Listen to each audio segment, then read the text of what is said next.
Hello నమస్తే welcome to plus TV health నేను అలంకృత.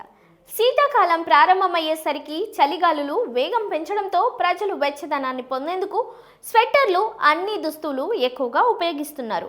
బయట తిరిగేటప్పుడు ఇవి శరీరాన్ని చలి నుంచి కాపాడుతాయి. అయితే రాత్రిపూట కూడా స్వెట్టర్లు సాక్స్లు ధరించి నిద్రపోవడం సరైందా అనే సందేహం చాలా మందిలో ఉంది.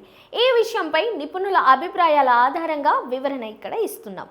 చలికాలంలో రాత్రిపూట చాలా మంది దుప్పట్లు కప్పుకోవడంతో పాటు స్వెట్టర్లు ఉన్ని దుస్తులు వేసుకొని నిద్రపోతారు.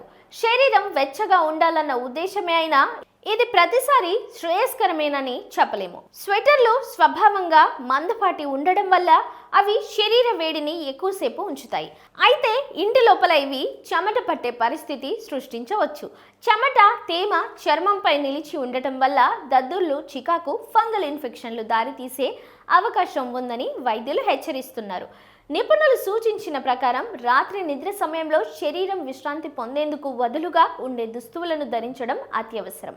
ముఖ్యంగా కాటన్, లెనిన్ లేదా తేలికపాటి ఫ్యాబ్రిక్లతో తయారైన దుస్తువులు తేమను శోషించడంతో పాటు చర్మం గాలిని పీల్చుకునేలా చేస్తాయి. ఇలా శరీరానికి అవసరమైన ఉష్ణోగ్రత సమతుల్యమవుతూ నిద్ర నాణ్యత మెరుగుపడుతుంది.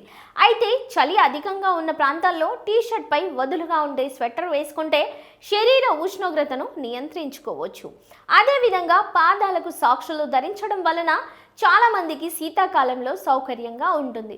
వెచ్చని సాక్సులు పాదాలను చలి నుంచి రక్షించడమే కాకుండా నిద్రను మెరుగుపరచడంలో సహాయపడతాయి.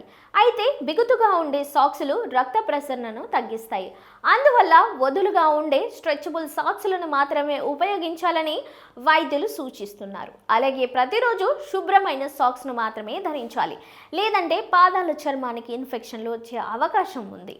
శీతాకాలంలో రాత్రిపూట పూర్తిగా బిగుతైన ఉన్ని దుస్తులు ధరించడం శ్రేయస్కరం కాదు. వదులుగా ఉండే స్వెటర్లు, తేలికపాటి దుస్తులు, శుభ్రమైన సాక్స్లు ఉపయోగించడం వల్ల శరీరం వెచ్చగా ఉండడంతో పాటు ఆరోగ్య సమస్యలు కూడా దూరంగా ఉంటాయని నిపుణులు సూచిస్తున్నారు.